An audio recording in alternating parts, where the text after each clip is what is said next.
Hello guys, welcome back to the channel. In today's video, I'm going to show you how you can get and use this pet shard forger in Grow Garden game of Roblox new smithing update.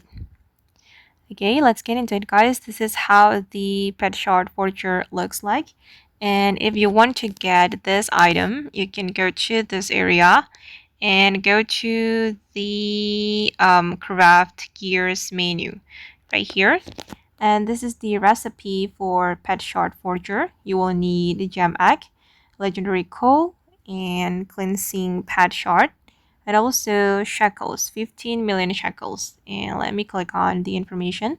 Okay, it says blesses your pet with the weight of a smith. And now let's just practice to apply this pet shard forger.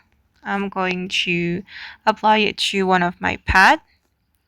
Wait, let me choose my pad. Okay, I'm going to apply it to my smithing dog. Let's find my smithing dog. Okay, you can click on the pad that you want to apply this pet shard forger to.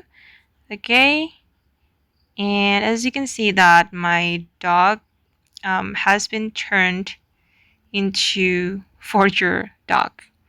And I'm going to view it.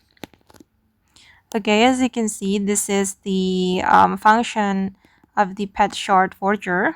Every 20 minutes, goes to an active crafting table and advances its crafting time by 43 seconds. So it can advance the crafting time. So it doesn't give mutation, but it can help you to make the crafting time shorter. Okay guys, and that's all about the Pet Shard Forger in Grow Garden game of Roblox new smithing update. I hope this video will be useful for you. Thank you so much for watching, and bye!